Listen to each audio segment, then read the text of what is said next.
Our Town, the show about Rochester, finds out what's new at Experience Rochester and gets us ready to vote in this upcoming primaries. We also hang out at the 4-H day camp and learn about a doggy daycare that's all about family. On the next Our Town, the show about Rochester. Funding for this program is provided in part by the Minnesota Arts and Cultural Heritage Fund and the citizens of Minnesota.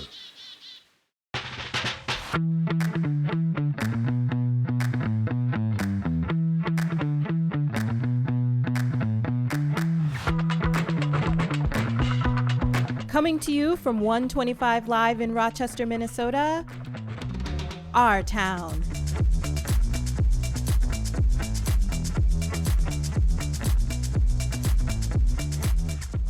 We're here at 125 Live, catching up with Joe Ward, president of Experience Rochester and Mayo Civic Center. Welcome back to Our Town. Thanks. Really glad to be here. It's been a while since you've been on the show. We're kind of in a whole different world than the last time that I got a chance to speak to you. And a lot of it is the ways in which we've been changed by the pandemic. That's correct. I mean, it's been 3 years. I think I came on with you maybe 2-3 weeks after I first started, so it's certainly not the job I expected, but it wasn't the last 3 years that anyone expected. For sure. So we are seeing some recent growth in the hospitality sector here in Rochester. Can you talk a little bit about that and how we've weathered the pandemic? Yeah, well, thankfully, I mean, Rochester's always kind of had a really nice, solid baseline of hospitality and tourism. You know, primarily everyone thinks about the medical tourism that we see with the Mayo Clinic here. And really through the pandemic, although the early months where everyone was locked down and the hospital was primarily shut down, except for, you know, emergency operations and things like that, you know, those first couple months were, 15% occupancy in our hotels, really crushing and really devastating. But since then, there's been a slow and steady incline, getting back to where we're really starting to set some numbers that are, high in the state as compared to others in the nation. And so that's really great, and it's good to see. And this year, we saw the return of live entertainment, we saw the return of citywide conventions, and so, it's up and up from here, and I'm really excited. For sure. What has been the role of Experience Rochester and the Mayo Civic Center throughout all this? Well, I think for us, it's first, during those real early days again of the pandemic, it was us, taking a look inside and saying, how can we be helpful when a 200,000 square foot convening space is closed down by the governor, and understandably so. And I think for us, it was a way to really look and say, how can we be a better community partner? And so we had, the homeless shelter that was there. We had distance learning operations in conjunction with the Boys and Girls Club and 10 other charities, and then ultimately to be a mass vaccination site, in conjunction with the state. And that was just a really terrific opportunity for, I think, our whole team to show what we're all about, and that, to represent the Civic Center, to keep the Civic in that center, you really have to be a community partner. And so for us, that was that great part. And then now for us, it's a real, honest and humble and also committed responsibility to bringing people back into the community, to bring that economic development that comes with it, and then also just to be able to show off our community and be great hosts for all the guests that have been coming here for years and years and are finally returning to Rochester. Fantastic. Well, it is summer of 2022 now.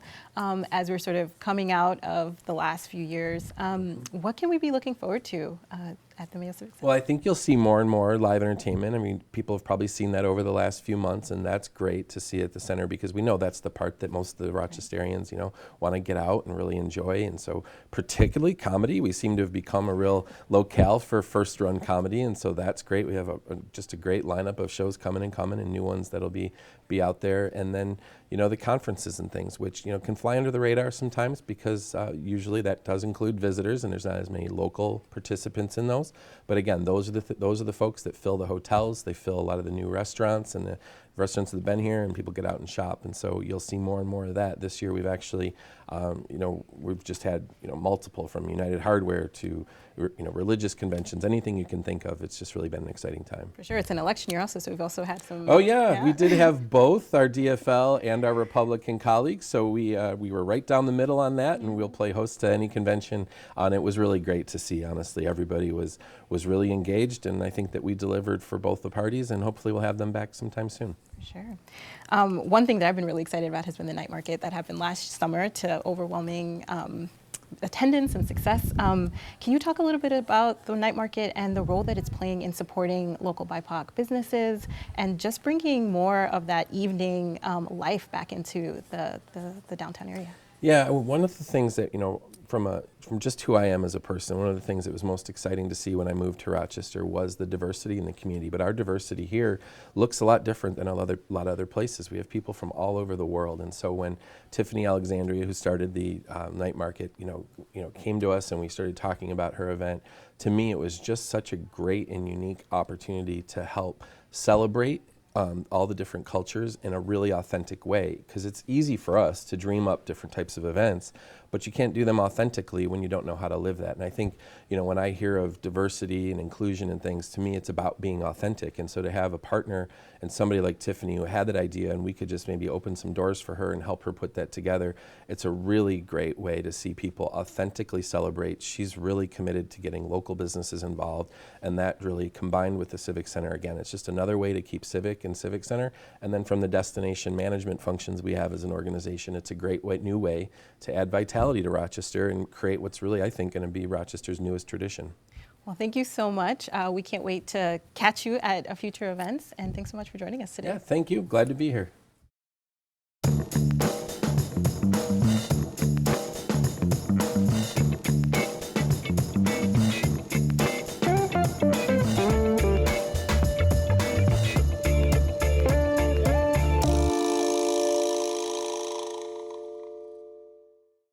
Be sure to stick around. We have much more coming your way on Our Town. We learn how to cook with the 4-H day camp at the 4-H fairgrounds and check in with the local Olmsted County elections manager before we hit the polls this August. But up first, we head to a local business that's all about taking care of the furry best friend in your life in this week's Our Culture segment.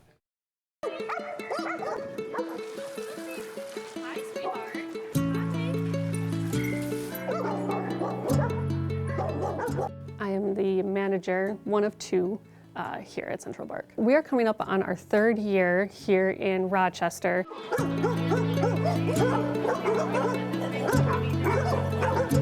Really, Central Park is about providing a safe and healthy, happy environment for the dogs while their humans have to go and work or run errands. We also have grooming and overnight boarding if parents need to go away. Some of my favorite things when the owners come in with their animals is how excited they are to be here. They get real excited to get here, and I hear the owners talk about, yep, when we round the corner, they can't hold themselves still. The dogs that are going out right now at this very moment are our more active ones. So you'll see a lot more playing, a lot more wrestling, but you'll also see a few, the ones that come pretty often know each other very well. And some of them will be comfortable enough just to lay down in the sun and sleep. We're not breed restrictive at all. When a new dog comes to us, we do what we call a behavior assessment.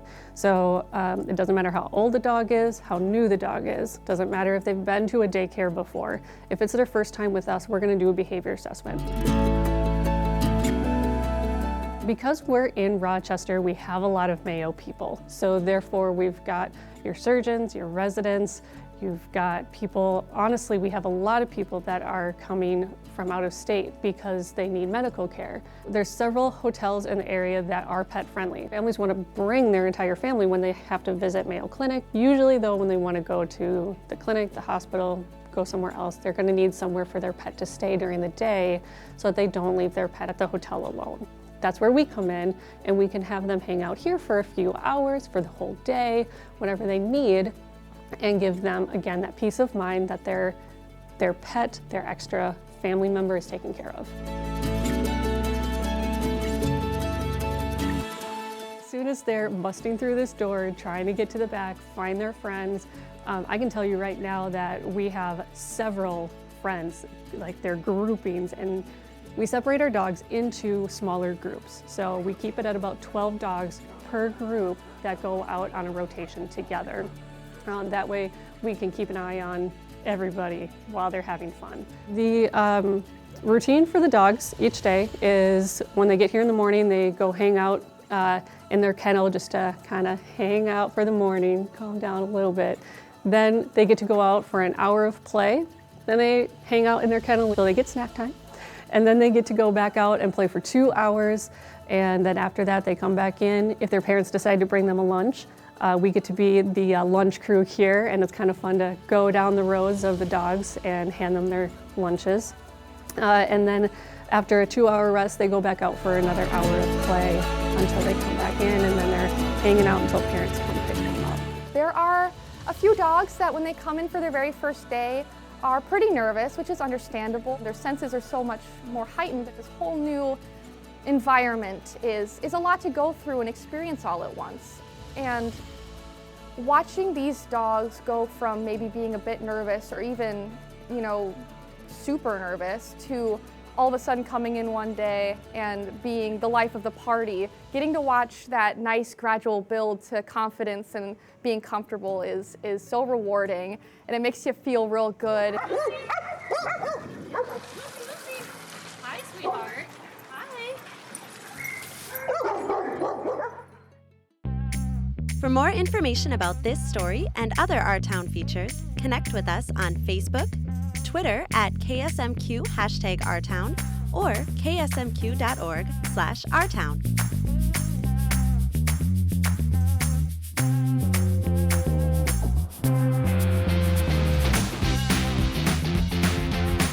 Hi, I'm Danielle Teal with The Spotlight. I'm excited to have this incredible guest with me today. He moved from Rochester, New York to Rochester, Minnesota. Javier Ortiz, thank you so much for being here. Thank you for having me. It's an honor, and you own a barbershop. But first, share a little bit about your journey from two Rochesters to how you landed here. Well, the journey is very interesting because I started cutting hair in Puerto Rico, and then I worked in Rochester, New York for the last 15 years. My wife, she's a travel nurse. She ended up here in Rochester, Minnesota, and I fell in love with this place. So here I am. So I'm here, you know, enjoy this beautiful city, beautiful people. That's wonderful. And we were chatting a little bit before we were doing this segment. I loved hearing your experience and your thoughts around Rochester. What is your favorite thing about Rochester? What do you think is so special about Rochester? Rochester is got many good things. It's a very community related with a lot of people. They have very good education. They are very stubborn people. People that are very friendly. Everything about Rochester is very good. So I really relate with this place a lot. And your barbershop is located in Northeast Rochester, is that correct? Yes. And one story that you shared that was really community focused was when Puerto Rico needed some help after the hurricane. Your barbershop was one of the drop-off points. That community feel is pretty special. Can you share a little bit more about that in your barbershop? Even they give me goosebumps because I never expected the community going to react in some kind of way. I started cutting hair, like trading haircut for anything, water, supplies, or whatever. We ended up doing 4 pallets of food and $3,500. And that was all here for the community in Rochester, Minnesota. That was very convinced me how special this place is. And somehow, some way, we make it through that day. And we sent out those supplies to Puerto Rico. What an incredible start for your barbershop too. What are your thoughts around the barbershop? What's next for you, Javier? Well, I just continue my journey here. I mean, I really love everything about it. You learn every single day, you learn something. So I'm willing to grow and learn in my daily basis. So let's see what we in the future. Javier, thank you so much for being on the show. This is Danielle Teal with Our Town Spotlight.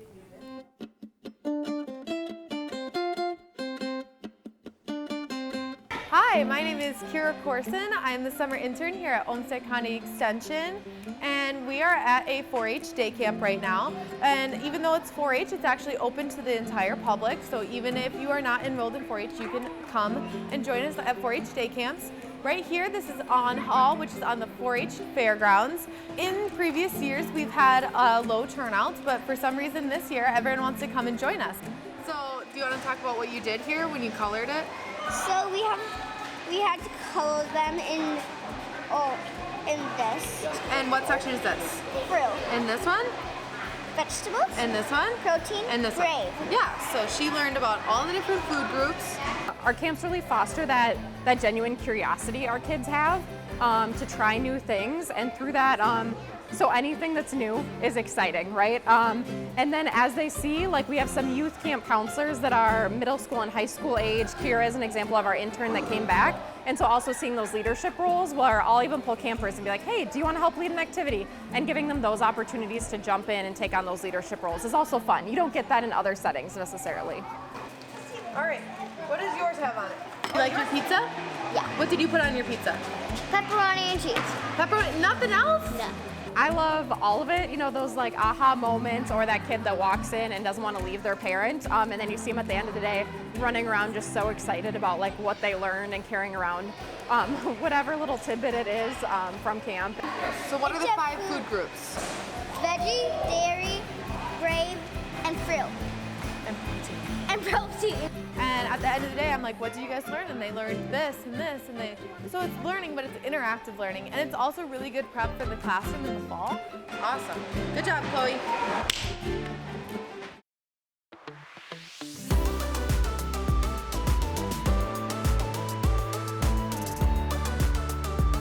Hello again, this is Michael Wojcik with your Our Town Rundown.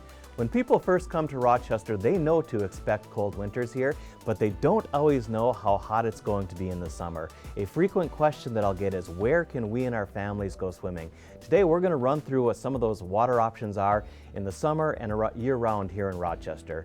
The City of Rochester maintains a number of facilities, including at the rec center, where there is both a warm water and a cold water pool. There is public availability almost every day, and you can check the website to see when those options are available. There's also a small fee to go along with that, but there are some free options in the City of Rochester as well. The City of Rochester also has 2 outdoor beaches, one at Foster Erin and one at Cascade Lake. The Cascade Lake one is easily accessed from the bike trail network within the City of Rochester. There are also 2 outdoor pools in the City of Rochester, one at Silver Lake Park and one at Soldiers Field Park. These are available for a fee throughout most of the summer, and you can find out more information about the hours and availability at that website. There is a splash pad in Northwest Rochester at a small neighborhood park, and a larger splash pad coming at Lincolnshire, and in the relatively near future there are plans for additional splash pads at Silver Lake Park and other locations. There are a number of additional options around Rochester. Many of the small towns have their own community pools that are available for the public, typically with a small fee associated. But in addition to that, Olmsted County at Chesterwood Park also has a beach that's available for public usage, and at Whitewater State Park there is also a beach there as well. If you're into going down rivers on boats or tubing, there are options available both on the Cannon River near Cannon Falls and the Root River near Lanesboro. Finally, right here in Rochester, you can rent bikes and boats and go out on Silver Lake. Silver Lake is a fantastic lake to be on, not such a great lake to be in. I hope you get out there and enjoy these options and have a wonderful summer.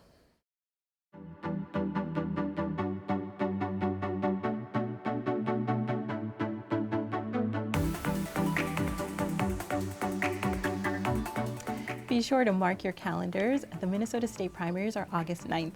And here to make sure that we are casting our ballots with ease is Luke Turner, the Olmsted County Elections Manager. Welcome to our town. Thanks for having me. So we need a little refresher. It is an election year. So to kick us off, could you just remind us how we register to vote or update our registration? Sure. To register, the easiest way is to go to mnvotes.org, and you can register online. The county website has links that direct you to that site as well. You can also register by mailing or emailing a paper application to the elections office, or in person at the elections office or the government center. Awesome. So literally no excuse not to get registered. What can people expect, voters expect to see on their ballots in the primaries and then in the general? So the August primary is the primary race to narrow down the candidates that you'll see on the general ballot.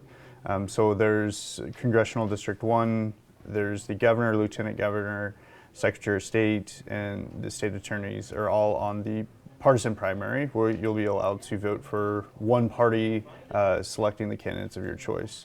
On the other side of the ballot is actually the election to replace the vacancy for Jim Hagedorn.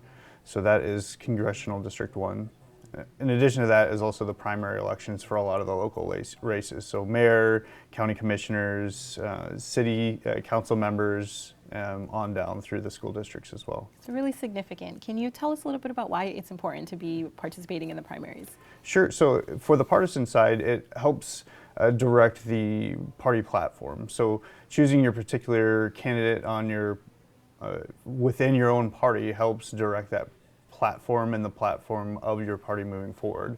For the nonpartisan, it's an elimination side. So your candidate for mayor may not be on the November ballot if they're not one of the top 2 vote getters on the primary. Sure.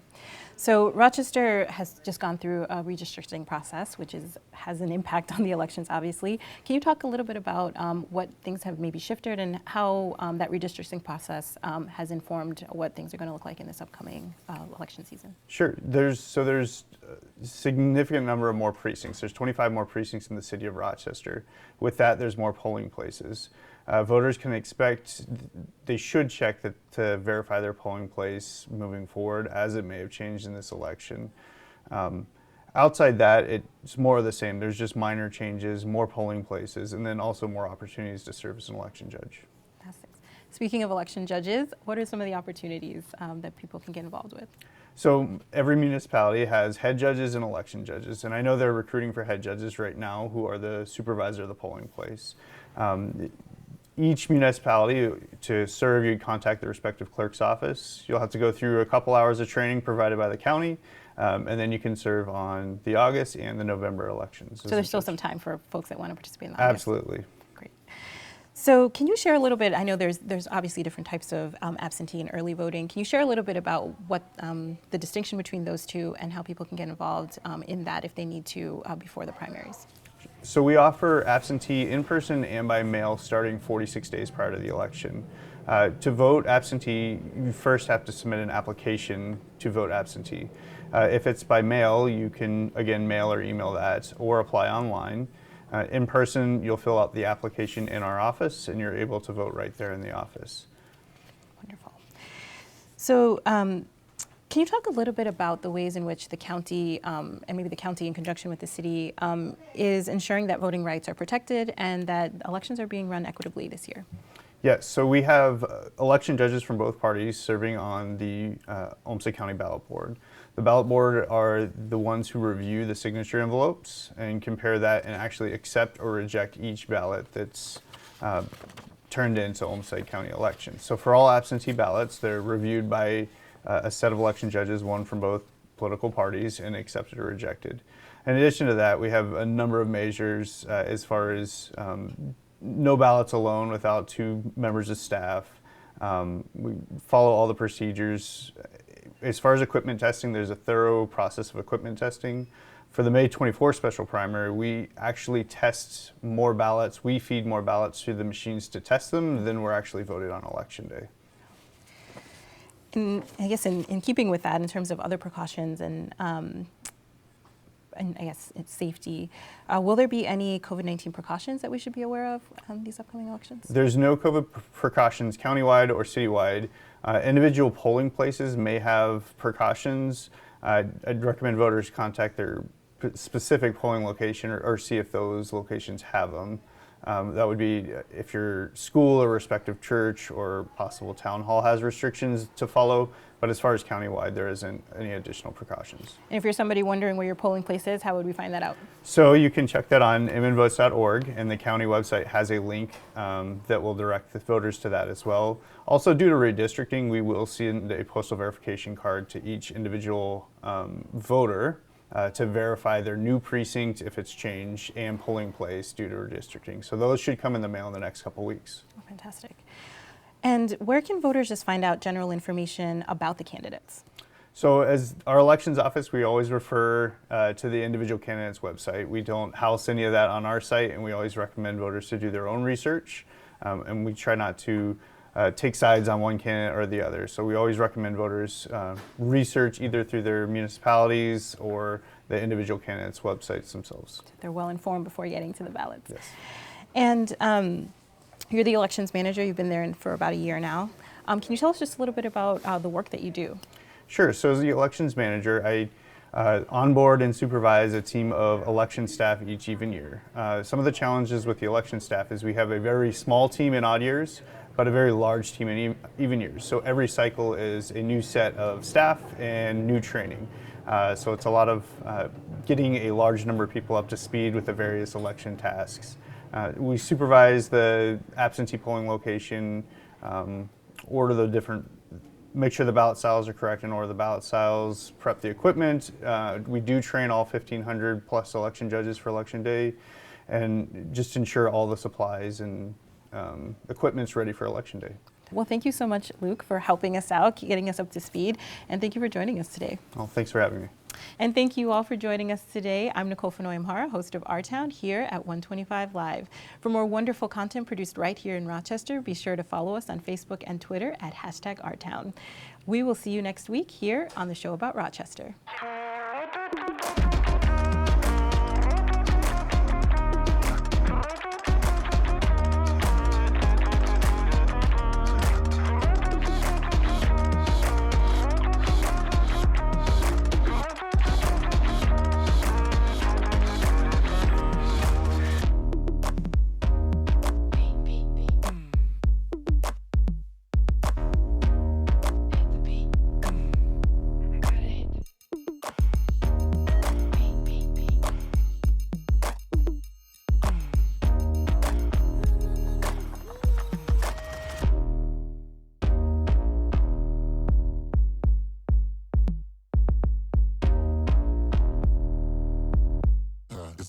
Feel mad, cold nights feel heavy. Same place, going in the heart of the city, nitty.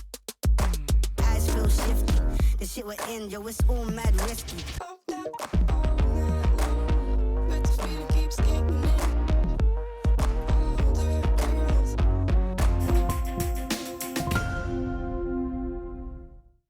Funding for this program is provided in part by the Minnesota Arts and Cultural Heritage Fund and the citizens of Minnesota.